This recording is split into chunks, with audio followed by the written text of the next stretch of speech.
Voilà. Vous savez, je sais dans quel état d'esprit il l'a dit mon fils qui est membre de la direction.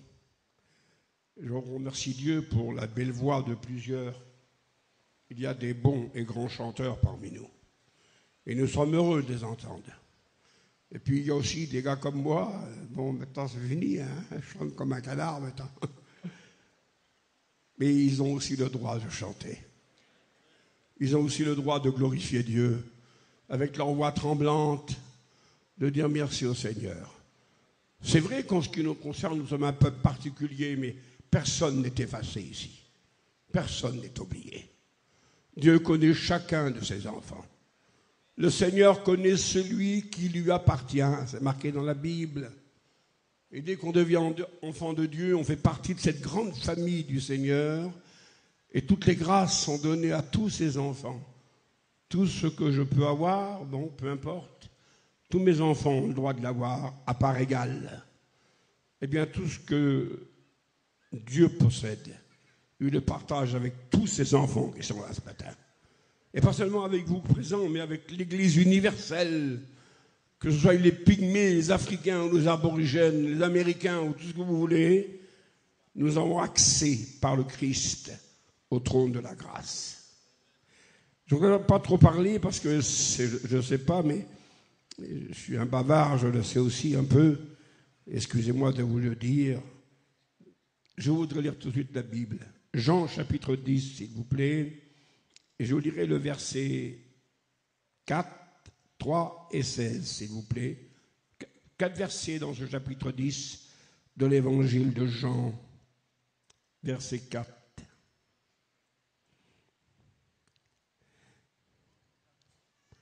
Il marche devant ses brebis. Les brebis le suivent parce qu'elles connaissent sa voix. Les brebis du Seigneur suivent le berger et le Seigneur Jésus précise une des raisons de priorité pourquoi une brebis suit le berger, c'est parce qu'elle connaît sa voix. Lorsqu'elle entend la voix du berger, elle la reconnaît. Un jour, un témoignage a été dit. Une dizaine de bergers ont réuni leurs troupeaux tous mélangés. Alors les brebis, c'est les mêmes, hein. Voilà. Et puis quelqu'un est venu et dit, mais comment vous allez faire pour reconnaître vos brebis? Il a dit, vous allez voir, c'est simple. Je vais les appeler, moi. Je ne sais pas, ce n'étaient pas des gens de Saint-Cyr, les brebis, là. Hein. Et le berger, un des bergers, a appelé son troupeau. Et puis tous ces brebis ont sorti du troupeau. C'est curieux, ça. Ils connaissaient la voix de leur berger. Et ils l'ont suivi. Et chaque berger a fait de même. La brebis connaît la voix de son berger. Et parce qu'elle connaît la voix de son berger, alors elle le suit. Elle n'a pas peur, elle sait. Sa voix, c'est une garantie, c'est une sûreté, c'est une bénédiction. Parce qu'elle sait où le berger l'amènera. Mes brebis, faites attention à ce mot, s'il vous plaît, mes frères, sans discréditer personne ce matin, bien sûr que non. Mais le Seigneur Jésus a bien précisé mes brebis, ceux qui m'appartiennent, ceux qui sont à moi. Les autres ne connaissent pas, ils ont peut-être entendu parler, mais ils ne connaissent pas la voix du berger. Et ils ne suivront pas le berger. Ce sont les brebis du Seigneur qui connaissent la voix du berger et qui suivent le berger. Mes brebis connaissent ma voix et elles me suivent. Comme c'est important. Mes brebis non seulement connaissent ma voix, mais au verset 3, entendent ma voix. Et je ne veux pas essayer d'extravaguer ce matin, bien sûr que non. Je suis en cause dans ce que je vous dis. Deux choses. Connaître la voix, c'est l'intimité de la brebis à l'égard de son berger. Entendre la voix du berger, c'est l'obéissance à l'égard du berger. Il ne s'agit pas de dire « je connais, oh, moi je suis un expert, et ceci et cela ». Il y a derrière ces annotations, il y a fidélité, obéissance Voyez? Elles connaissent, elles entendent. La connaissance du berger, l'obéissance au berger, tout ça fait partie de notre vie chrétienne, mes frères et sœurs, parce que nous sommes un petit troupeau ce matin. Tu es heureux, petit troupeau, disait le Seigneur à son Église dans son temps, parce qu'il a paru bon au Père de te donner le royaume, un don merveilleux, recevoir le royaume de Dieu. Et puis Jésus disait, le royaume ne viendra pas d'une façon extraordinaire. Le royaume est dans votre cœur. Le royaume est au milieu de vous. C'est Jésus, le royaume de Dieu dans ma vie. J'ai mon petit paradis caché déjà qu'il est ici dans mon cœur. Et vous l'avez vous aussi. Et tous mes pâturages sont là. Tous les desseins de Dieu sont là. Dans nos cœurs déjà, le chemin est tout tracé par le ciel. Le croyant trouve dans son cœur des chemins déjà tout tracés. Merci Seigneur pour, bien sûr, l'Écriture qui est notre nourriture, notre guide et tout ce qu'il faut. Mais s'il y a cette connaissance sans trop exagérer, parce qu'il ne faut pas que je m'arrête trop longtemps sur un mot, mes brebis connaissent ma voix, ça c'est la connaissance du berger. Mes brebis entendent ma voix, ça c'est l'obéissance des bergers, des brebis. Et c'est important. Et puis Jésus dit, est-ce qu'il y en a? Est-ce qu'il y en a ce matin? Certainement il doit en avoir. Jésus dit, j'ai d'autres brebis qui ne font pas partie de ce pâturage. Eux aussi entendront ma voix et ils me suivront. Est-ce qu'il y a d'autres brebis égarées ce matin? Peut-être une brebis perdue, quelqu'un qui n'est jamais venu à Jésus-Christ, ou une brebis égarée qui a quitté le troupeau. J'ai d'autres brebis qui ne font pas partie de cette bergerie, mais eux aussi entendront ma voix. Et le Seigneur dit, il n'y aura qu'un seul troupeau, et il n'y aura qu'un seul berger. Il ne peut pas y avoir de cassure, de séparation, de division. Le corps est un malgré sa multiplicité de membres. Et que le Seigneur nous y aide. Alors j'ai un message pour les autres brebis, je ne sais pas où ils sont, mais le Maître est là et fait entendre sa voix. Et il dit que vous pouvez faire partie de cette brebis qui sont présents ce matin. Et je bénis le nom du Seigneur. Et puis écoutez le verset 5, un avertissement de Jésus. Chrétien, chrétienne, brebis du Seigneur, le grand souverain berger, dit l'apôtre Pierre, va bientôt paraître. Écoutez ce que dit ici notre Sauveur au verset 5 du chapitre 10 de Jean. Les brebis ne connaissent pas la voix de l'étranger et elles ne le suivront pas. Il y a des lois qui s'élèvent comme ça dans le monde et qui nous attirent, des lois qui veulent nous séparer du troupeau, des lois qui sont là pour nous amorcer. Vous savez, ce sont des voies de tentation.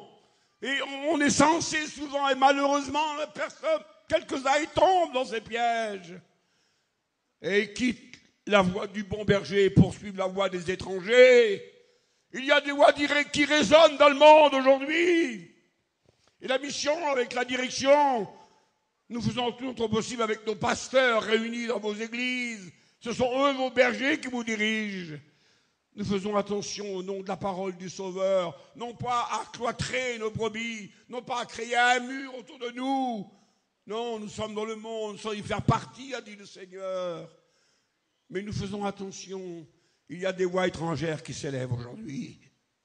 Mais les vrais brebis de Jésus, ceux qui connaissent Jésus, ne suivront pas la voie de l'étranger.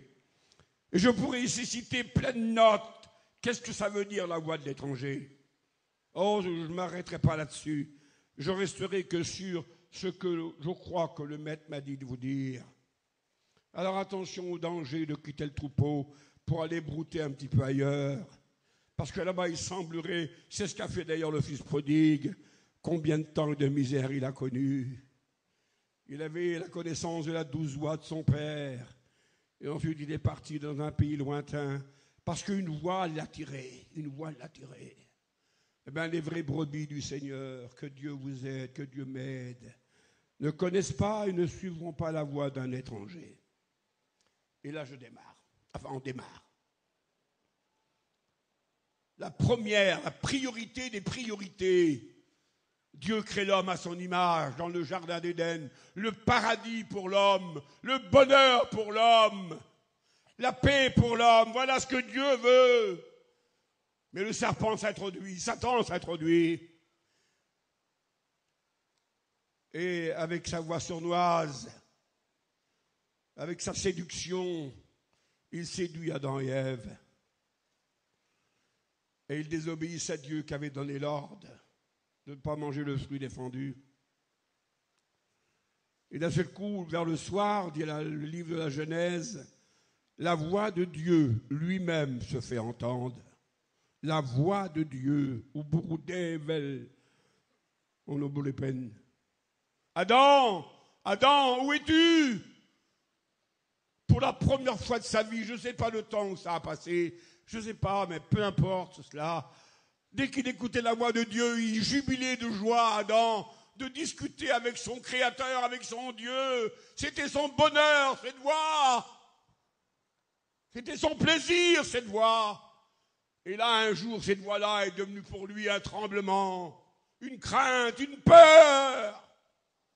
Et il a dit à Dieu, j'ai entendu ta voix, et j'ai eu peur, et je me suis caché.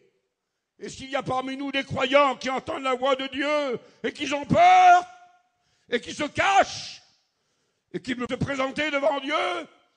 On se cache, on a peur lorsqu'on a fait faute. Parce que lorsqu'on n'a pas fait faute, on n'a pas peur et on ne se cache pas, mes frères. C'est comme un de nos enfants, lorsqu'il écoute la voix de son père et qu'il a fait faute, il se cache, il se terre. Eh bien, à écouter la voix de Dieu, son Père créateur. Et lorsque le Père a fait entendre sa voix, il a dit, j'ai eu peur d'entendre ta voix. La voix merveilleuse de Dieu l'a fait trembler, lui a fait peur. La voix de Dieu devrait nous faire louer ce matin, et c'est ce qu'elles nous feront. Et pas crainte et peur. Ça veut dire que nous sommes dans un état de faute, dans un état d'interdit. Je me suis caché car je suis nu. Il était dans le déshonneur. Il avait découvert, si vous voulez. Avant le péché, il était nu aussi de toute façon. Mais il n'en avait point honte, parce que le péché n'existait pas. Il était dans un état d'innocence. Et le chrétien doit se trouver dans cet état. Non pas être pardonnez-moi, un retardé, comprenez bien, ou un simplet. Loin de là.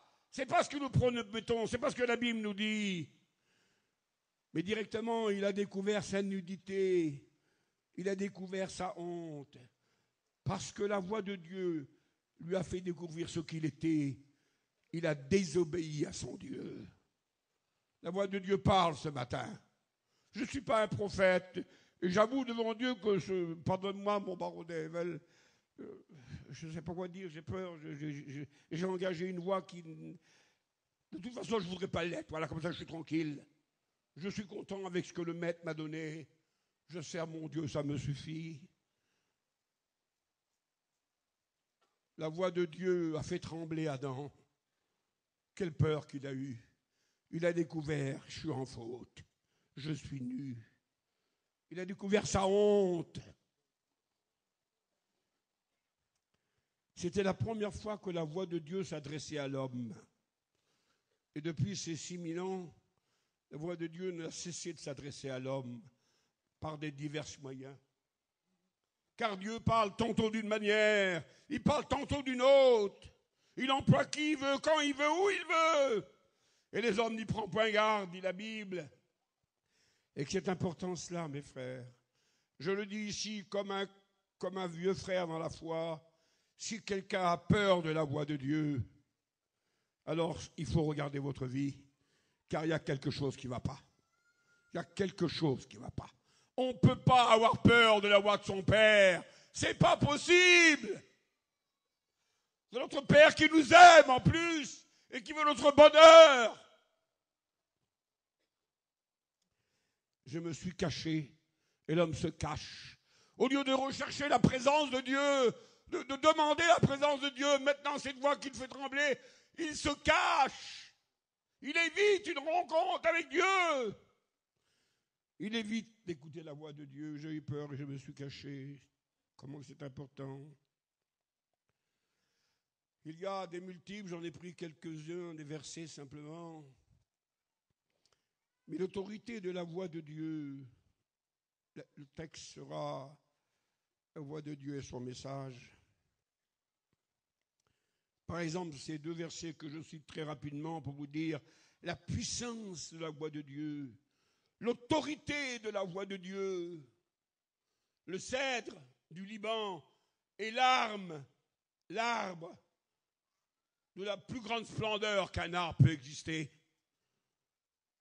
C'est avec ce bois-là que Salomon a fait le temple. Mais c'est le symbole de la grandeur. On pourrait presque dire, et c'est moi qui imagine l'idée, le symbole de l'orgueil, la grandeur, l'arbre qui s'élève au-dessus de tout le monde et qui est plus beau que tout le monde. Eh bien, la Bible dit, c'est précisé dans les textes de la parole, la voix de Dieu, elle brise le cèdre. Il n'y a pas un orgueilleux qui résiste à la voix de Dieu. Quelqu'un qui se prétend être quelque chose et qui peut croire qu'il peut être plus que l'autre. Ou qui peut éviter les rencontres avec Dieu, ou les comptes qu'il a rentrent avec Dieu. La voix de Dieu brise le cèdre, l'arbre le plus important. Nous avons ici beaucoup de Parisiens, je vois plusieurs pasteurs qui sont du coin de Gargan. Vous avez vu le beau cèdre qu'il y a à Livry-Gargan. C'est un exemple simplement, et ce n'est qu'un cèdre de petite valeur à côté des grands cèdres du Liban. Symbole de la personnalité de l'homme. Symbole de la vanité de l'homme, de l'orgueil de l'homme. Et un orgueilleux n'aime pas la voix de Dieu. Il en a peur, parce qu'il peut se faire briser en un instant. Je dis un mot de Dieu ce matin pour moi. Entends-le, Jimmy. Dieu résiste aux orgueilleux. Les cèdres le plus grands ne pourront pas tenir devant Dieu. Dieu résiste aux orgueilleux, mais il fait grâce aux humbles. Vous connaissez les versets de la parole. La voix de Dieu brise les cèdres. Alors oui, je n'ai pas moi à diriger, c'est pas moi qui va commander Dieu. Et puis je n'ai pas non plus à orienter la voix de Dieu comme un tonnerre vers quelqu'un pour une punition. Mais si c'est pour votre salut, pour votre bénédiction, pour votre bien, pour le mien de bien, Seigneur, ceux qui me résistent, ceux qui résistent à toi en moi, ceux qui s'opposent à toi en moi, cette vanité de ma vie peut-être, ce rejet d'obéissance et de soumission, ce cèdre qui résiste, eh bien que ta voix le brise ce matin. Et je prie Dieu que Dieu le fasse pour vous tous. Avant d'employer un vase, un instrument de Dieu, Dieu le brise avant. Et c'est lorsqu'on est brisé qu'après on est modelé par Dieu. Dieu n'emploie pas seulement nos valeurs, il les brise avant. Et après, il les emploie. On n'a rien à donner de bon à Dieu. On n'a que nos péchés à mettre au pied de sa croix et à demander pardon. Et une fois que nous sommes humiliés, alors Dieu nous emploie et peut faire de nous, de vous, des vases d'honneur, des vases d'or qui serviront à sa gloire. La voix de Dieu brise le cèdre. Et puis c'est curieux ce texte du psaume. C'est la voix de Dieu qui donne la vie aux biches. Pas possible. Elle donne la vie, la voix de Dieu. C'est elle qui fait enfanter. C'est elle qui produit la nouvelle naissance. C'est la voix de Dieu qui permet que vous emmeniez quelqu'un au salut. Elle donne la vie, la voix de Dieu. On se rappelle la parole de l'Apocalypse, le reproche que Dieu fait à l'une des églises, celle de Laodicée, la dernière. Tu crois que tu es riche. Tu dis, je n'ai besoin de rien. Voilà l'état dans lequel l'Église pensait être. Toi, tu dis ça, mais tu ne sais pas quelle misère, Seigneur. Quelle misère, il ne se confie que dans ses valeurs, dans ses richesses, dans ses possessions, dans ses avoirs, dans son savoir. Mais tu ne sais pas que tu es malheureux, que tu es pauvre, que tu es aveugle et que tu es nu. Voilà le mot de la parole du Seigneur pour nous ce matin. Bibliquement parlant, la voix de Dieu s'est fait entendre depuis que le réveil, dans le cas de notre peuple, je précise, mais depuis la Pentecôte, la voix de Dieu s'est fait entendre dans son Église. Et puis, depuis Abraham, la voix de Dieu s'est fait entendre parmi le peuple d'Israël. Et puis, depuis Adam, la voix de Dieu s'est fait entendre pour le monde. Elle parle à tout le monde. Elle nous parle tout spécifiquement à nous ce matin, dans le cadre de notre assemblée réunie de croyants, de chrétiens, devant la Sainte Seine, devant sa présence. La voix de Dieu, que c'est merveilleux, Seigneur. Merci. Et puis, ce verset merveilleux, j'en ai besoin, vous en avez besoin. Personne ne peut dire, je peux m'en passer, c'est pas possible. Mes frères, si je vous choque, je le fais sciemment. Et je me choque à moi aussi sciemment. Ne cherchons pas d'être autre chose ce que le Maître veut que l'on soit. Soyez pas des arriérés dans votre foi, nous sommes dans une évolution de la vie qui existe aujourd'hui. Peut-être que maintenant, la réunion autour d'un petit feu, c'est peut-être terminé, mais ça serait merveilleux si ça reprendrait encore. Que des chrétiens se réunissent autour d'un petit feu et prient. On dirait qu'ils ne sont pas arriérés, c'est là, Seigneur. Lorsqu'on prie Jésus à côté d'un arbre, dans un champ, à côté d'une vache saupoudrée, le plus important, ce n'est pas le lieu, ce n'est pas l'endroit. Le plus important, c'est la présence du Seigneur. Mais maintenant, c'est vrai qu'il faut faire aussi avec les éléments de notre vie actuelle. Alors un chrétien n'est ni moderne, il est ni ancien, il est biblique. Et je vous demande de ne pas oublier ce mot de Dieu ce matin. Soyez pas des anciens, dans le sens éventuellement des retardés, c'est le sens du mot. Soyez pas non plus à la page, vous savez, du modernisme aujourd'hui, qui ne va jamais nous aider à nous approcher de Dieu. L'apôtre l'avait écrit en disant, tant que je serai dans ce corps, c'est Paul qui l'a écrit, je demeurerai loin du Seigneur. Le corps ne vous aidera jamais à vous approcher de Dieu. Il vous en empêchera parce qu'il a des désirs contraires à ceux de l'esprit. Alors il faut que nous puissions avoir un équilibre spirituel et l'amour de Dieu, la grâce de Dieu, jumelé avec les connaissances de la parole. Mais je comprends bien que là, je ne sais pas comment on peut dire la phrase, je comprends bien que ce n'est pas la connaissance qui vous emmènera au ciel, mes frères, bien que nous en avons besoin. Parce que s'il faudrait que vous connaissiez tout, alors il y en a une grosse majorité qui ne va pas aller au ciel, là. Hein. Vous savez, Jésus a dit, si vous ne devenez pas comme des petits-enfants, petit-enfant ne connaît pas tout, mes frères et sœurs. Il ne sait pas tout, le petit-enfant. Mais il a un cœur simple, plein d'amour, plein d'obéissance. Si vous ne devenez pas comme des petits-enfants, vous n'entrerez pas dans le royaume de Dieu. Et puis, je ne sais pas comment employer la phrase pour la définir, mais la grâce de Dieu nous permet de grandir en diminuant. Il faut que les deux se fassent ensemble. C'est ensemble que ça marche. Je grandis en diminuant. Laissez grandir Dieu en vous, mes frères, et acceptez de diminuer vous-même. Il faut que lui grandisse. C'était le slogan et le message de Jean le Baptiste. C'est lui qui doit grandir, c'est pas moi. Il faut que lui grandisse et que moi je diminue et que vous diminuez. Et seul le Saint-Esprit, les Écritures, la voix du Seigneur va jouer ce rôle. Merci Seigneur, merci Seigneur. La voix de notre Dieu, dit le psaume 29, fera jaillir pour toi des flammes de feu. La voix de Dieu va vous donner de la puissance que vous n'avez pas, mes frères. Des flammes de feu, c'est de la lumière qui m'éclairera ma vie. Et c'est en même temps un feu qui réchauffera mon âme. Et c'est en même temps de la puissance. Lorsque, à la Pentecôte, les apôtres ont reçu le baptême du Saint-Esprit, le signe en était les flammes de feu, les langues de feu. C'était le revêtement de puissance. Eh bien, c'est la voix de Dieu qui donne la puissance. C'est pas le cerveau qui donne la puissance. C'est pas le portefeuille qui donne la puissance. C'est pas le nom de famille qui donne la puissance. C'est la voix de Dieu qui donne de la puissance. comme un feu qui dévore. Il y a dans mon cœur un feu dévorant, disait Jérémie.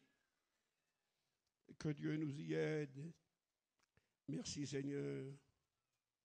L'Éternel, disait le prophète Ésaïe, Dieu veut te faire entendre sa voix majestueuse et glorieuse.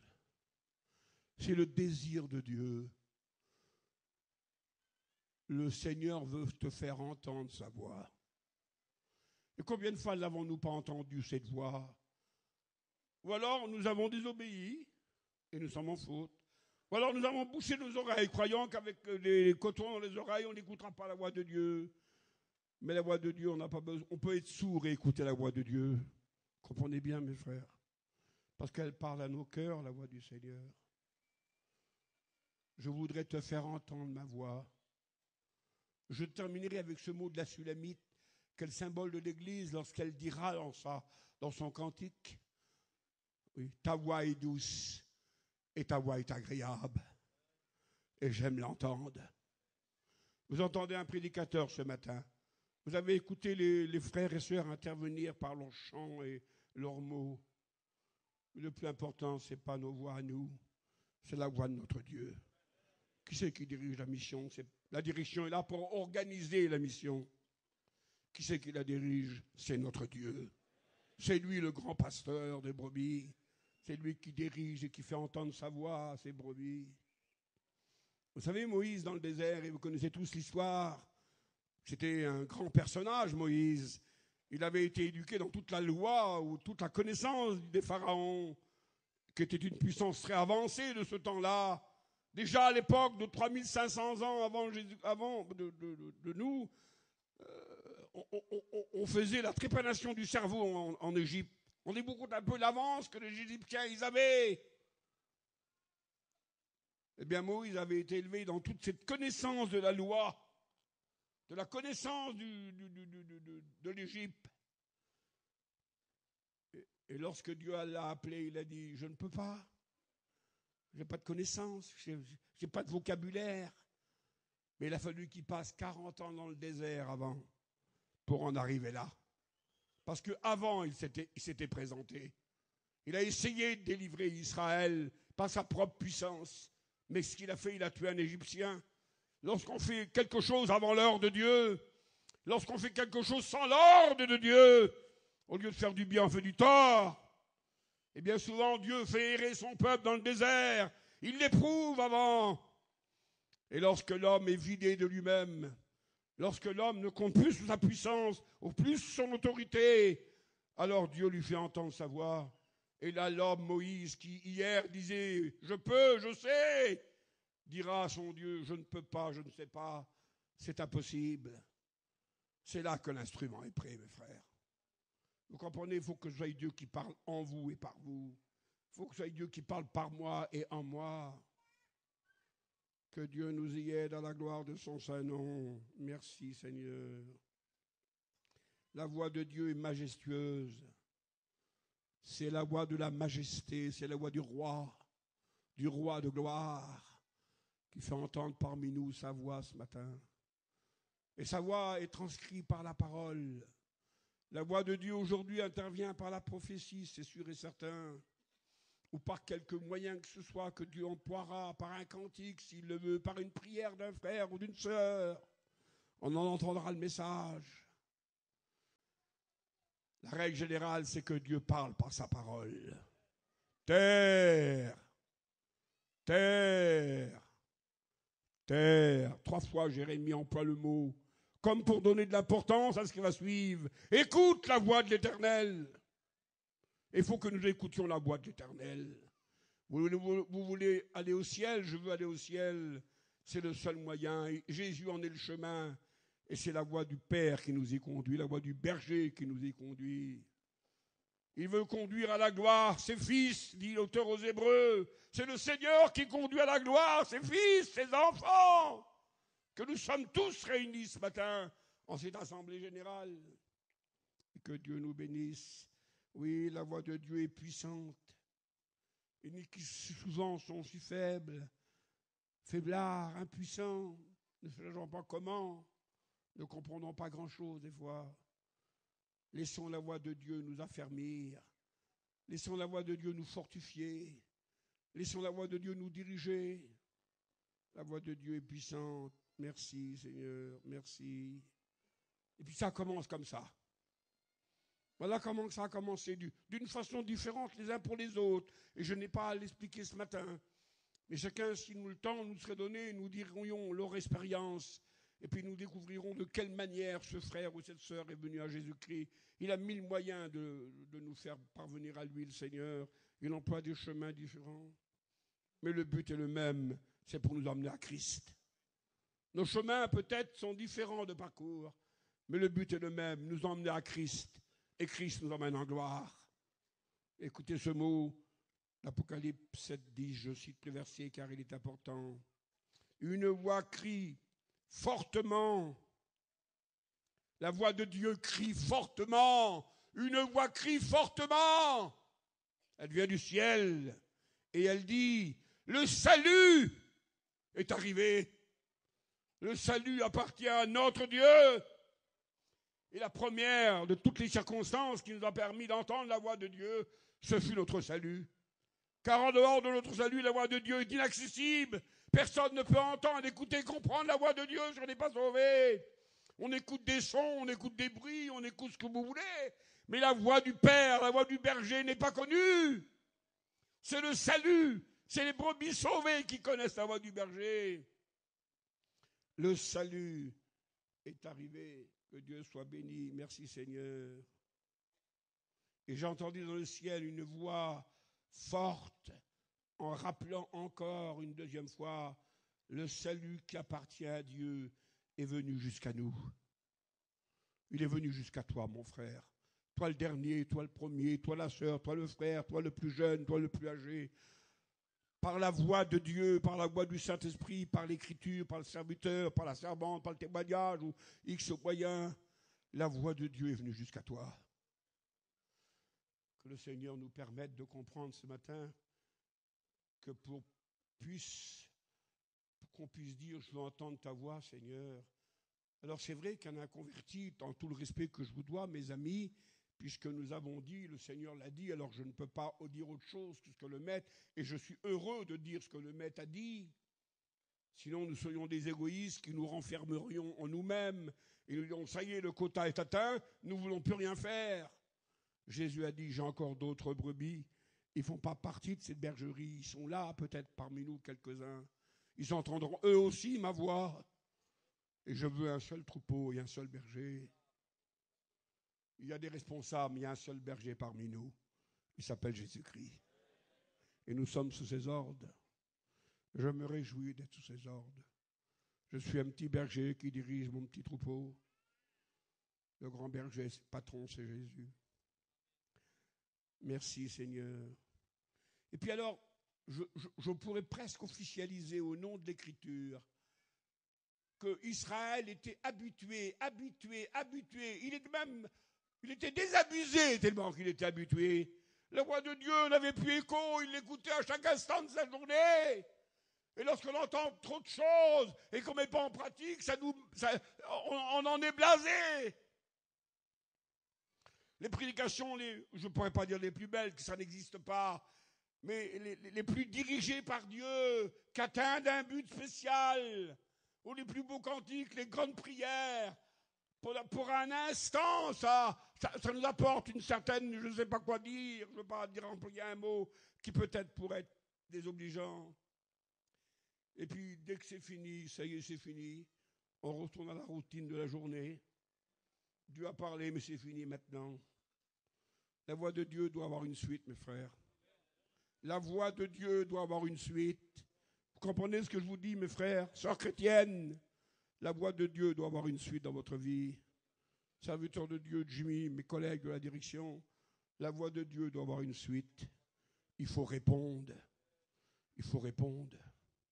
Mais combien de frères et sœurs, sans les condamner, encore bien moins les juger, Barodével, peut-être le manque de maturité, certainement, pour ne pas dire l'ignorance, je ne sais pas quel mot employer. Mais Dieu a parlé au petit Samuel. Samuel, Samuel, la voix s'est fait entendre. Et puis il a écouté une voix, mais il ne savait pas ce que ça voulait dire. Il ne comprenait rien. Alors il s'est dirigé vers le sacrificateur Élie. Et puis Élie, lui aussi, le vieux pasteur, lui, il a rien compris, le pauvre vieux. Il a dit, va te coucher.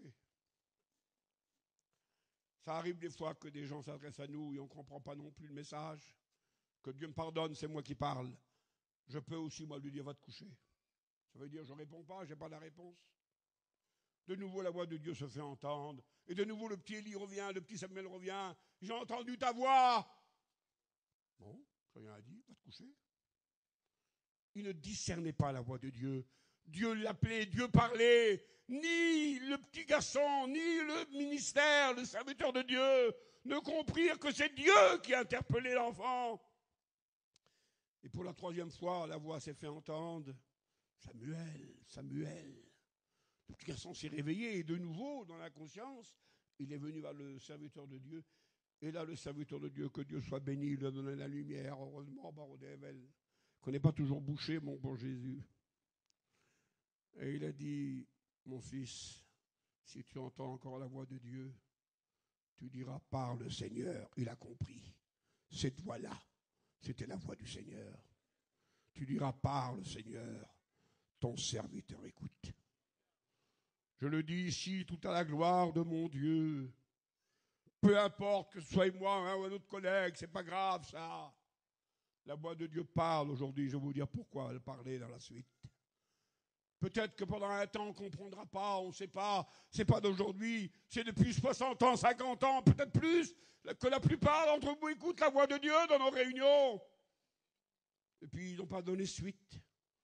Ils ont peut-être été trouvés à droite ou à gauche, mais ils n'ont pas eu les réponses. Que ce matin, le Seigneur nous fasse grâce. Barodével, fais grâce à ton peuple. Vous savez, si vous allez au ciel, parce que j'y crois de tout mon cœur, ne mettez aucun mérite sur vous, les garçons, hein, ni vous, les filles, hein, les frères et les sœurs. Jimmy, ne mets aucun mérite sur toi, surtout, hein, parce que si tu vas au ciel, ce n'est pas de ta faute, pauvre malheureux. Tu ne mérites pas ton ciel, toi. Avec toutes les blagues, les misères, les bêtises récidivistes que nous faisons. C'est la grâce de Dieu qui nous a sauvés. Ce n'est pas nos œuvres qui nous sauvent. Personne ne vous ira au ciel, il ne serait pas Jésus-Christ ici, que vous avez accepté, qui vous a couvert de son sang. Et cette voix de Dieu qui vous a sauvé vous appelle maintenant à une réflexion, vous appelle à un examen de votre vie, vous appelle à vérifier votre état spirituel devant Dieu. C'est ce que lui a fait qui nous sauve. Ce que nous voulons faire pour lui, c'est pour le glorifier, et puis c'est pour l'honorer, et pour être une lumière et un témoin à la gloire du Seigneur. Que son nom en soit béni. Merci Seigneur, merci. Pour la deuxième fois, la voix se fit entendre, et là il comprit. Je ne sais pas, que vous soyez bénis par ce que je vous dis ce matin. La seule chose que je ferai, c'est que je m'en réjouirai. Mais je ne peux pas faire autre chose que m'en réjouir, car moi je ne peux pas vous bénir. Vous voyez, si je serais clochette, j'enverrai de la poudre. Choum, choum, choum. Et puis vous aurez des ailes et vous volerez. Mais je ne suis pas clochette, je suis Jimmy. Je ne peux pas lancer de poudre, mais je lance la parole de Dieu ce matin. Je lance la voix du Seigneur ce matin. Et ça, c'est plus que de la poudre de clochette, pardonnez-moi. Parce que ça ne vous fait pas voler à 1 mètre. Ça vous emmènera dans l'éternité de Dieu. Et que le Seigneur soit béni et glorifié à la gloire du Seigneur. Écoutez mes frères, soyons conscients, soyons honnêtes.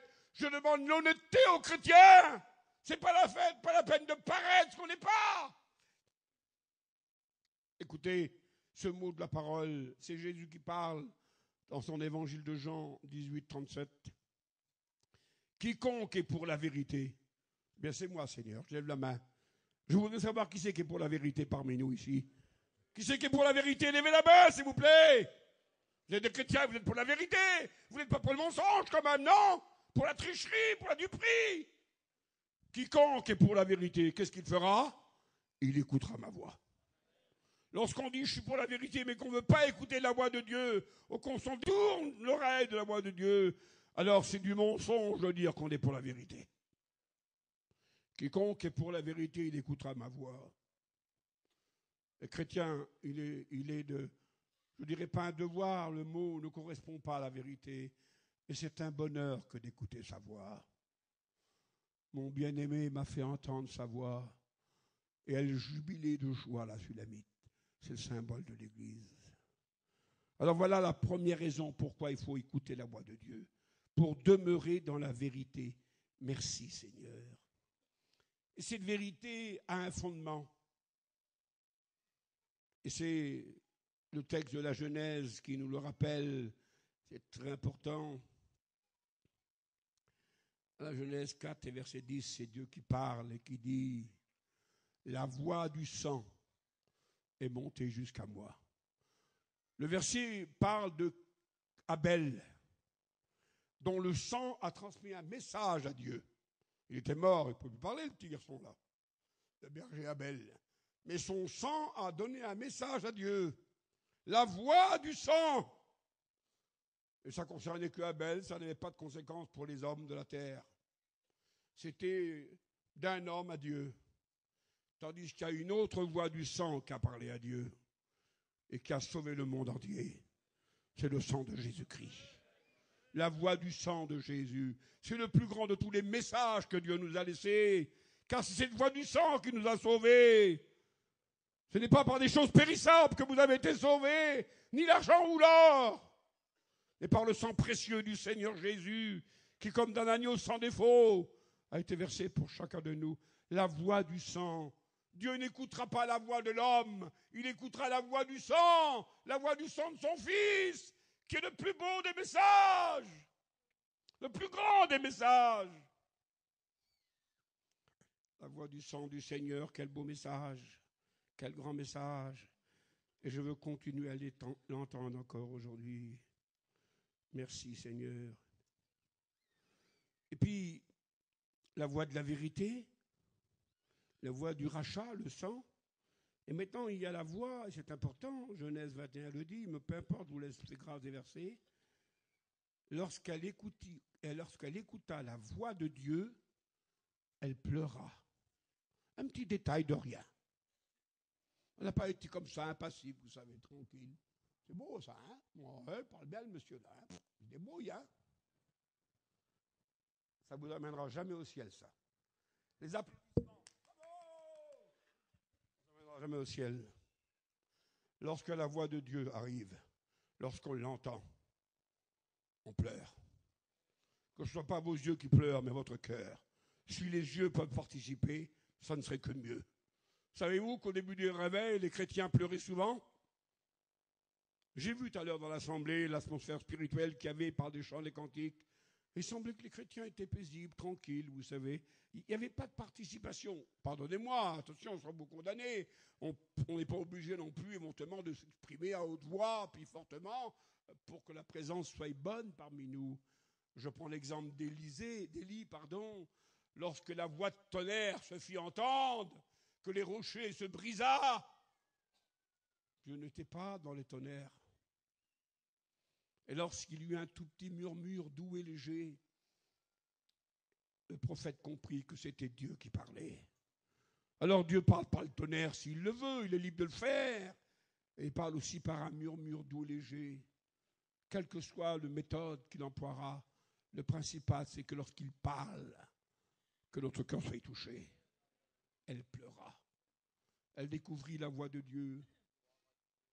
Que le Seigneur permette dans votre cœur que nous nous humilions ce matin. Vous savez, ça fait partie d'une priorité de l'Église, l'humilité.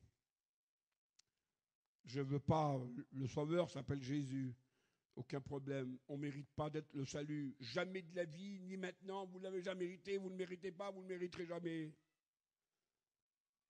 Il y aura que la récompense pour le travail que vous avez fait pour lui et le motif pour lequel vous avez fait le travail.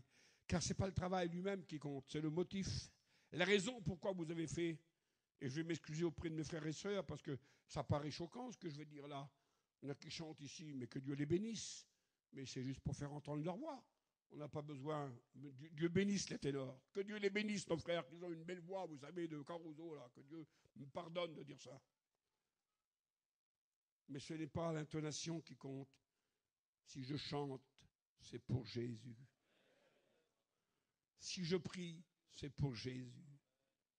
Si je donne, c'est pour Jésus. Si je vais, c'est pour Jésus. C'est le motif qui compte et pas l'action en elle-même, mes frères. Comprenez bien ça.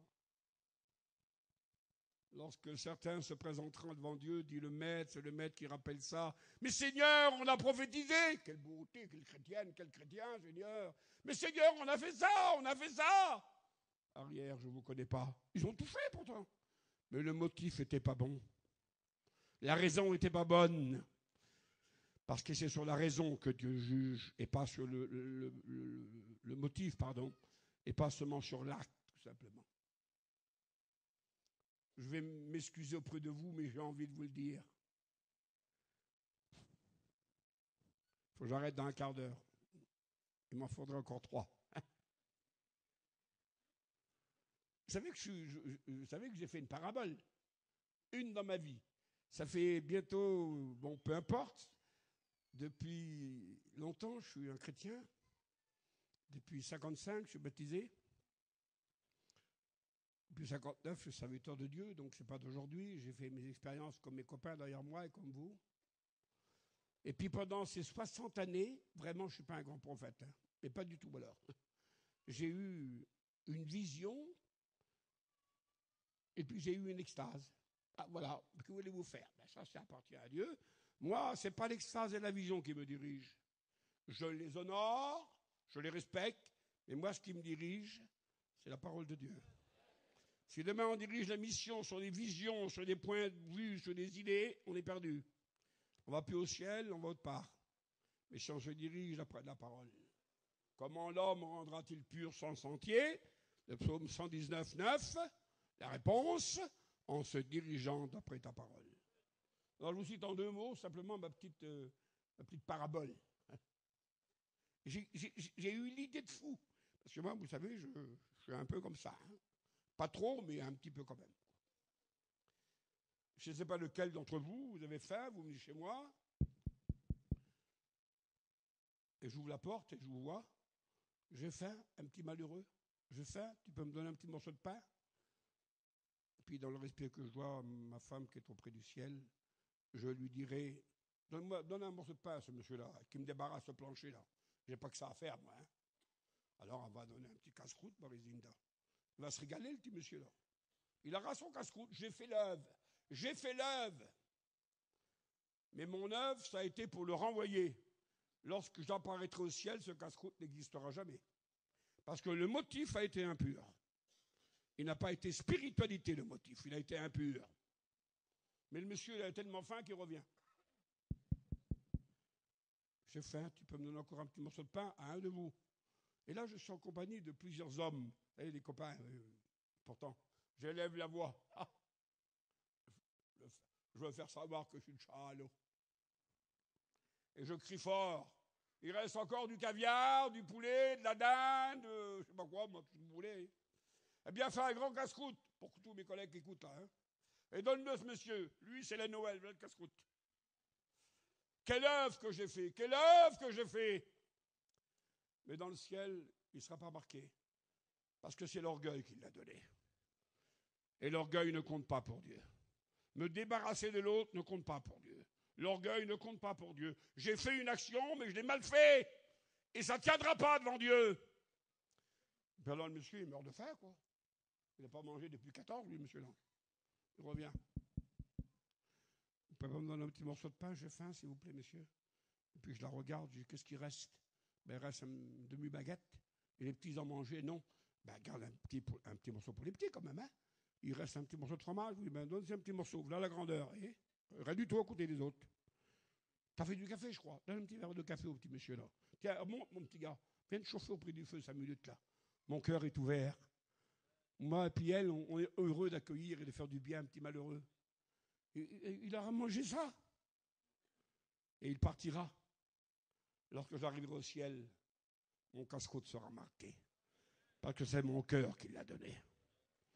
Lorsqu'on fait quelque chose en dehors de son cœur, ça ne tient pas. Si ce n'est pas le cœur qui nous fait faire un acte, si ce n'est pas le cœur qui nous fait prier, chanter, si ce n'est pas notre amour pour Dieu, pour sa gloire, les œuvres ne tiennent pas devant Dieu. Les œuvres ne tiennent pas. Ce sont les œuvres que Dieu a préparées d'avance pour nous, afin que nous les pratiquions. Que Dieu vous y aide. Que Dieu vous y aide. Merci Seigneur. Et je voudrais me dire, bien sûr que Dieu s'adresse à moi là, ici, je ne suis pas fou. Pardonnez-moi Seigneur. C'est vrai Seigneur, pour moi aussi ça. Oui Jimmy, tu échappes pas. Tu échappes pas, c'est pour toi. Seigneur, j'ai fini ma carrière bientôt. Hein? Voilà, tu peux prendre un peu de repos. Non, non, pas du tout. Tant que tu seras sur la terre, tu seras concerné, Jimmy. Oui, quoi? Proverbe 27, 14. Je te demande, l'Éternel ton Dieu te demande que tu bénisses ton prochain à haute voix. Il faut que tous sachent que vous êtes des hommes et des femmes de bénédiction. Tu le feras à haute voix. On n'est pas des hommes qui vinchave, nous. Vinchave, comme on dit en français, vinchave. Maudit. C'est ça, hein, maudit, pas trop, hein? On est des hommes qui bénissent. Vous savez, un jour, Balaam a été appelé par le roi de Moab et lui a donné le paquet de pognon. Tu me béniras, tu me maudiras Israël. Parce que si tu ne me maudis pas, je n'aurai pas la victoire sur lui. Alors maudis-le! Et devant l'argent, le pauvre malheureux Balaam, il s'est laissé avoir, quoi. Parce que l'argent a de la puissance, hein. Alors l'autre se faisant les mains, ça y est, il va être maudit, je vais le détruire. Et lorsqu'il a vu toutes les tentes d'Israël, depuis le rocher où il était, au lieu de maudire, il a béni. Et le roi de Moab a dit, mais moi je ne t'ai pas payé pour bénir, je t'ai payé pour maudire. Et Balaam a dit, toi tu me dis de maudire, mais l'Éternel me dit de bénir.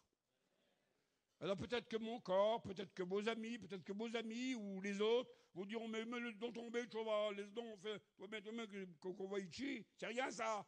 Et puis vous direz des imprécations. Ça, c'est la voix du diable, c'est la voix de l'homme. L'Éternel vous dit de bénir. Et il le demande de le faire à haute voix. Il faut que tous sachent que vous êtes des chrétiens de bénédiction. C'est la voix de Dieu qui vous ordonne de bénir à haute voix.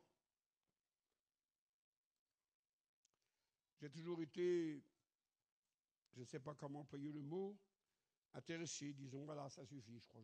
Je pense qu'il ne faut pas que je lise d'autres phrases. Très intéressé par la prière de Salomon. Lorsqu'il a demandé à son Dieu, Seigneur, ton peuple est grand, ton peuple est nombreux, comment faire pour le diriger? Aide-moi, mon Seigneur. Et il a dit à Dieu, donne-moi de la sagesse pour bien me conduire et pour bien conduire ton peuple. Et ça a plu à Dieu, ça. Et Dieu a répondu à Salomon en lui disant, parce que tu ne m'as pas demandé de l'or, parce que tu ne m'as pas demandé la domination, parce que tu n'as pas demandé la mort de tes ennemis. Il n'aurait plus le droit, c'était le roi. Il avait le droit de vie et de mort. Mais tout le négatif, Dieu ne l'aurait pas accepté. Mais parce que tu m'as demandé quelque chose de bien, eh bien je te l'accorde, la sagesse. En plus, je te donne tout ce que tu ne m'as pas demandé. Lorsqu'on demande à Dieu quelque chose qui lui plaît, Dieu rajoute en plus des choses qui servira à sa gloire dans notre vie. Ne demandons jamais le négatif. Ne demandons jamais aux choses qui glorifient Dieu, qui bénit Dieu, qui honore Dieu. Et j'aime cette phrase-là, que Dieu soit béni. Merci Seigneur. C'est Moïse qui a écrit au peuple d'Israël, Israël, si tu écoutes maintenant la voix de ton Dieu qui te parle, et que tu fais ce qui est droit, alors ton Dieu te bénira. Il te bénira dans toutes les parties de ta vie. Dans toutes les parties de ta vie. Et Moïse cite toutes les parties de la vie du frère en question. Mais si tu écoutes sa voix et que si tu obéis, alors je sais que ça paraît être embarrassant. C'est possible, Baron de Hevel? On peut écouter la voix de Dieu et pas obéir alors? Eh bien oui, on peut écouter la voix de Dieu et pas obéir. Je vais vous donner un exemple. Jonas. Dieu lui parle. Jonas! Oui, Seigneur? Va à Ninive, la grande ville. Il a un message, il écoute la voix de Dieu. Mais il n'obéit pas. Il va à Tarsis en Espagne. On peut écouter la voix de Dieu et pas obéir, mes frères. Ce n'est pas une obligation. Dieu force personne, c'est une liberté qui nous est donnée. Ce matin, ce n'est pas la peine que Dieu prenne un marteau. Il vous donne un message. Si quelqu'un entend ma voix, qu'il n'endurcit pas son cœur. Si quelqu'un entend ma voix, qu'il n'endurcit pas son cœur. Que le Seigneur le permette. Laissez-moi vous dire encore quelques mots, Seigneur Jésus. Merci, mon Dieu. Merci, Seigneur. Je passe. Si, peut-être ça, tiens. Les innocents. Alors, je dis les innocents parce que c'est un enfant. Il n'y a pas que les chevronnés qui écoutent la voix de Dieu. Il n'y a pas que les experts qui écoutent la voix de Dieu. Un petit enfant qui est en train de mourir là dans le désert. Oui, c'est Ismaël. Et il est dit dans le livre de la Genèse, Dieu écouta la voix de l'enfant. Je ne sais pas ce qu'il a dit, l'enfant, quelle sorte de mot qu'il a dit. Il n'a pas dû citer le dictionnaire Larousse. Hein. Il a juste crié à Dieu, il a juste dit des mots à Dieu. Dieu écouta la voix de l'enfant. Vous me pardonnez de vous dire ça, mes frères, sans abaisser les uns, élever les autres. Il y a peut-être des gens qui sont plus simples les uns que les autres parmi nous et qui n'osent pas lever la voix parce qu'ils croient qu'ils ne peuvent pas, ils sont trop petits. C'est eux grands là-bas qui peuvent le faire, pas moi, je ne peux rien faire, moi. Je te rappelle au nom du Seigneur que Dieu écoute la voix des enfants et il les exauce. Il peut écouter la tienne ce matin. Il va écouter la voix de tout le monde et du plus simple. Lorsqu'un malheureux crie, c'est un malheureux misérable, il est sous le fumier, le gadou. Lorsqu'un malheureux crie, l'Éternel entend sa voix et il l'exauce. Le Seigneur n'exauce pas que les prophètes, les apôtres, les docteurs. Il exauce les malheureux. Lorsque le malheureux élève sa voix au Seigneur, si quelqu'un se trouve encore peut-être sur le fumier, dans le désordre, dans la souillure, je vais aller jusqu'à là ce matin. Que ça fasse plaisir ou pas, c'est pas grave pour moi. Parce que Dieu ne sauve pas que les petites bêtes à bon Dieu, parce qu'il n'y en aurait pas beaucoup de sauvés parmi nous. Dieu sauve aussi les plus misérables. Sauvez-les en les arrachant du feu, dit la Bible. Le brigand sous la croix, ça ne devait pas être l'apôtre Saint-Jean. Hein. Ça devait être un séditieux, un meurtrier, tout ce qu'on voudra. Mais il a écouté la voix du Seigneur sur la croix du Calvaire. Sa dernière occasion. Et il a répondu à la voix de Jésus. Il a élevé sa voix lui aussi. Souviens-toi de moi quand tu seras dans ton règne. Ce n'est pas une prière intellectuelle, ça. Et le Seigneur a fait entendre sa voix. Je te le déclare aujourd'hui. Tu seras avec moi dans le paradis. Élève ta voix ce matin. Dis à ton Dieu ton cœur. Dis à ton Dieu ton besoin. Dis à ton Dieu ta famille. Dis à ton Dieu ton problème. Élève ta voix pour toi. Élève ta voix pour l'œuvre de Dieu. Élève ta voix pour les serviteurs du Seigneur. Élève ta voix pour la direction. Élève ta voix pour la mission. Élève ta voix pour les missionnaires. Élève ta voix pour tous les besoins de l'œuvre et pour la gloire de son saint nom. La prière la plus efficace de la Bible. La Bible m'autorise de vous le dire ce matin. La prière la plus efficace de la Bible, où Dieu répond de suite, lorsque le cœur est mis dans cette prière, bien sûr. Je dis Alléluia. Vous le dites des centaines et des milliers de fois. Mais cet Alléluia, il sort comme ça, vous savez, comme je ne sais pas quoi, moi. Mais lorsque le cœur dit Alléluia, lorsque le cœur veut dire gloire à Dieu, car Alléluia, c'est gloire à Dieu. Je dis Alléluia, gloire à Dieu. Et je suis délivré de tous mes ennemis. C'est la plus grande prière de bénédiction. La prière qui glorifie Dieu, qui loue Dieu, qui adore Dieu. Que soit béni son saint nom. Merci Seigneur. Merci mon Dieu. Qu'est-ce que je vais dire maintenant? Oui, cette voix-là merveilleuse que je voudrais dire. Parce qu'aujourd'hui, la mission est touchée par ce problème. Et nous faisons tous nos efforts avec la direction et les pasteurs pour essayer non pas d'enrayer, parce que nous n'avons pas force d'enrayer, mais de supplier Dieu et d'enseigner par la parole que ce n'est pas la bonne méthode. Mais un jour, l'apôtre Pierre, sur le toit, à Césarée, a écouté une voix lui parler du ciel, celle du Seigneur Jésus. Et en écoutant la voix, elle a vu la nappe qui a descendu, dans laquelle il y avait des serpents, pas terribles, hein, et toutes sortes de bétail impur qu'Israël ne touchait pas, bien sûr. Oh là là, il faut bien toucher ça. Il ne fallait pas manger ça, surtout. Hein. Rien de souillé, disait l'apôtre Pierre lorsqu'il écouta la voix, n'est rentré dans ma bouche. C'était un juif pieux, malgré qu'il était pêcheur du lac. Et le Seigneur a dit à Pierre, Pierre, avec sa voix puissante et forte, Pierre, ce que moi je purifie, tu ne peux plus le déclarer impur. Lorsque le patron a parlé, tout le monde obéit. Personne ne peut commander le patron. C'est moi qui purifie ces bêtes-là. Et ces bêtes-là, c'était des païens. C'était les inconvertis. Nous étions considérés comme des impurs. Vous vous rappelez l'Apocalypse, lorsqu'elle dit « Dehors les chiens !» Vous ne comprenez pas que c'est pas le chien qu'on a ici, là, qui change les harissons, ou je ne sais pas quoi, moi. C'est l'impur, parce que le chien, c'est l'impur. Dehors les chiens, ils n'héritent pas le royaume de Dieu, les impurs. Et puis la Bible en fait toute une liste, alors je n'ai pas envie de vous dire ça, parce que ce n'est pas le mot que Dieu m'a donné pour vous ce matin. Mais je voudrais vous dire, ne condamnez personne. Il existe ça dans le monde, dans notre mission aujourd'hui. C'est plus Jésus bientôt qui purifie, c'est les hommes qui purifient. Nous refusons cet enseignement. C'est Jésus qui m'a purifié.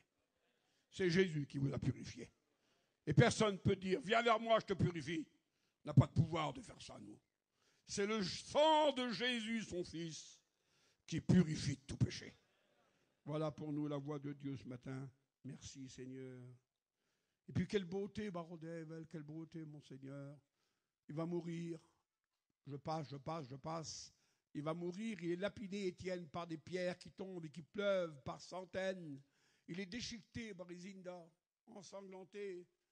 Quel courage qu'il a cet homme-là de Dieu. C'est un simple diacre de l'église de Jérusalem. Il a encore la force de se mettre à genoux devant Dieu alors que les pierres tombent sur lui. Et il élève la voix à Dieu. Il voit Jésus debout à la droite du Père, le ciel s'ouvre. Quel bonheur, mon Barodève. Quelle communion, même dans sa mort. Il va mourir là. Mais le ciel s'ouvre pour son serviteur. Et Étienne élève la voix fortement et dit, Seigneur, ne leur impute pas ce péché, pardonne-leur ce péché. Lorsque la voix de Dieu se fait entendre, on est capable de pardonner. On ne pardonne pas rien du tout lorsque ce n'est pas Dieu. Mais si c'est Dieu, on pardonne. Le Seigneur Jésus est capable de nous faire entendre sa voix ce matin. Celle que Jésus a dit au calvaire, Père, pardonne-leur, en élevant sa voix au Seigneur Dieu. Pardonne-leur. La voix du pardon. On va s'approcher dans les instants qui vont venir de la Sainte Seine. Nous partageons ensemble les éléments mémorials du corps et du sang du Seigneur Jésus. C'est un mémorial, c'est une mémoire, un rappel. L'apôtre Saint Paul a écrit dans 1 Corinthiens, chapitre 7, « Celui qui mange ma chair et qui boit mon sang demeure en moi. » C'est dans l'évangile de Jean que Jésus dit ça. Mais annonce la mort du Seigneur jusqu'à ce qu'il vienne. Chaque fois qu'on prend la Sainte Seine, on est devant deux grands éléments de la parole. La Sainte Seine nous met devant la croix. On annonce la mort du Seigneur. On se rappelle la mort du Seigneur. Et puis on se le rappelle jusqu'au jour où il viendra nous chercher. La croix nous met devant le pardon et nous met devant l'enlèvement. La Sainte Seine. Alors ce matin, pendant la Sainte Seine, qu'on puisse penser, Seigneur, tu es mort pour moi, tu m'as pardonné. Seigneur, je prends la Sainte Seine parce que tu vas bientôt me chercher. Elle nous met devant la mort et devant l'enlèvement. Ça, c'est la voix de Dieu pour nous ce matin qui se fait entendre. Et que Dieu vous y aide. Merci, Seigneur. Je vais terminer. Voilà, donnez-moi 5 minutes. Je ne vais pas tout dire, mais la conclusion. Il y a plusieurs serviteurs de Dieu parmi nous ce matin. Et j'en suis un. Et je bénis Dieu de l'être. Car si nous sommes ce que nous sommes, nous ne sommes pas la grâce de Dieu. Qu'as-tu que tu n'as reçu? Et pourquoi te glorifies-tu comme si c'est toi qui l'aurais fabriqué, ce ministère? Comme si c'est toi qui aurais fait ce que tu es devenu. C'est un cadeau de la grâce, le ministère. Un don qu'on ne mérite pas. Que Dieu donne simplement à ceux qui l'appellent. Alors la voix de Dieu pour les serviteurs de Dieu, eh bien c'est Jean-Baptiste qui le rappelle. Qu'est-ce que tu es, Jean-Baptiste? Jésus répond, le plus grand de tous les hommes qui est né de femme sur la terre. Depuis Adam jusqu'au dernier, il n'y a pas eu un homme plus grand que cet homme. Quel homme, mon Dieu, quel homme? Pas plus grand que Jean-Baptiste. Mais alors qu'est-ce que tu dis de toi? Quel grand homme Jésus dit de toi? Moi?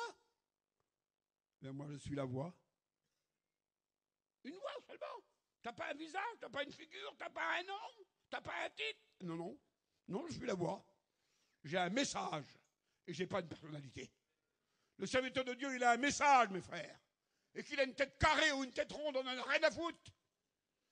Qu'il soit riche ou pauvre, on n'en a rien à foutre. Pardonnez-moi mon langage décousu. C'est pas un visage, le serviteur de Dieu.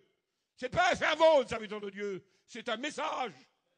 Je suis la voix qui prépare le chemin du Seigneur.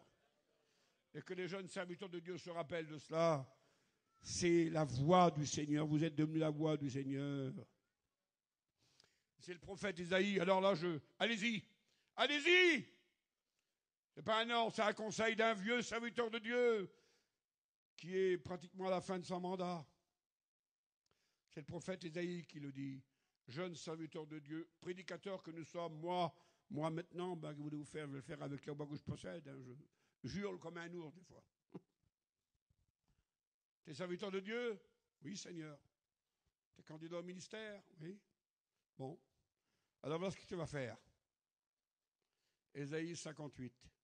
Élève ta voix comme une trompette et déclare à mon peuple son péché. Le serviteur de Dieu a le droit d'élever sa voix comme une trompette. Il ne faut pas qu'il parle, vous savez, muet, que bientôt il faut 3 écouteurs pour entendre. Il faut qu'il parle avec une voix forte, comme une trompette, pour que tous sachent que c'est Dieu qui parle par lui. Élève ta voix comme une trompette, dis à Israël son péché. Le prédicateur ne doit pas avoir peur de dire c'est pas vrai, c'est pas bon, c'est pas bien, c'est faux. Nous ne sommes pas là pour tuer, nous sommes là pour guérir. Il faut que Dieu nous y aide à être des prédicateurs en puissance aussi. Nous n'avons pas reçu un esprit de timidité.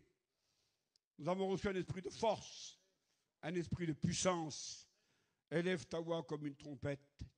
Merci Seigneur. Et nous avons plusieurs missionnaires ici. Que Dieu bénisse nos hommes ici, là. Des milliers que vous ne connaissez pas dans les pays étrangers divers que par notre peuple simplement. Je ne parle pas des frères Gadget, mais c'est pas que ça ne m'intéresse pas, mais je parle de mon peuple aujourd'hui. Des frères qui ont fait beaucoup de sacrifices et qui ont été au loin. Certains parlent, bien sûr, parce qu'ils ne savent pas.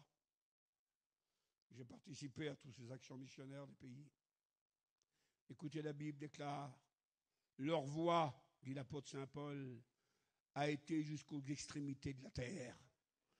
Ils ont transporté le message qu'on a reçu ici en 50 et ils l'ont fait entendre dans tous les pays du monde. Et aujourd'hui, dans tous les pays du monde, il y a des hommes qui sont sauvés. Et des milliers de chrétiens, des centaines de serviteurs de Dieu, des dizaines d'églises. Leur voix est allée jusqu'aux extrémités de la terre.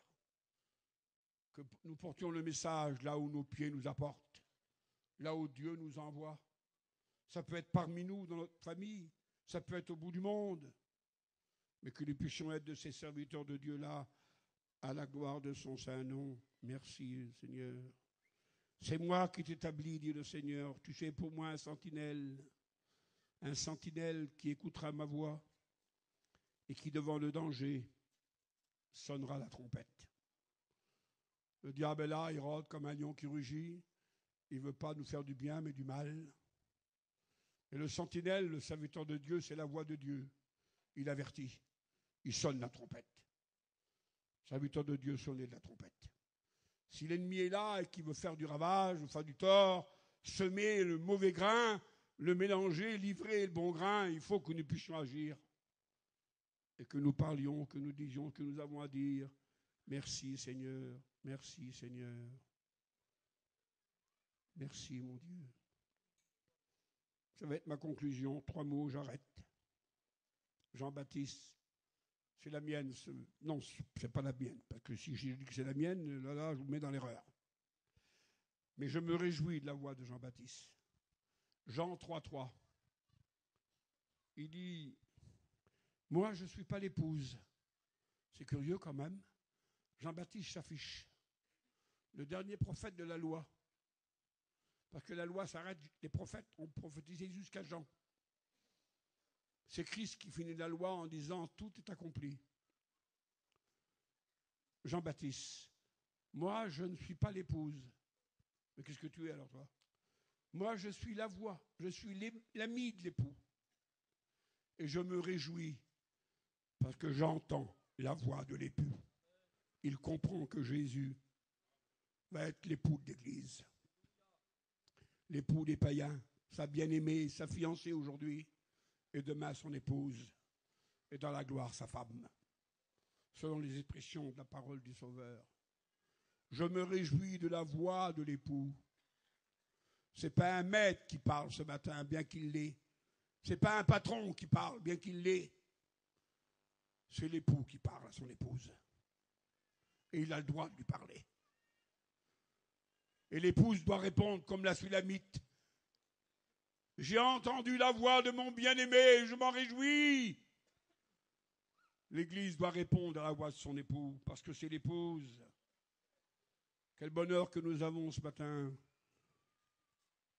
Et nous voulons dire, et je termine, ce n'est pas la peine que j'aille plus loin. On est dit assez, je vous en remercie, je vous demande pardon.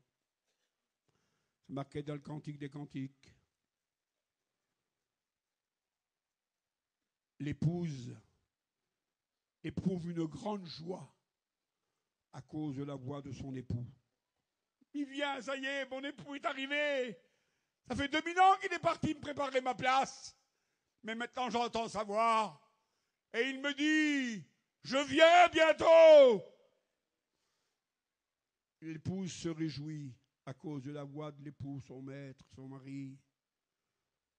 Bien sûr, j'aurais pu continuer, on aurait pu expliquer des choses. Moi, on arrête là, il est tard et je m'en pardonne.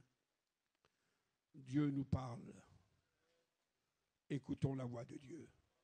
Respectons la voix des serviteurs de Dieu. Écoutons la voix de sa parole.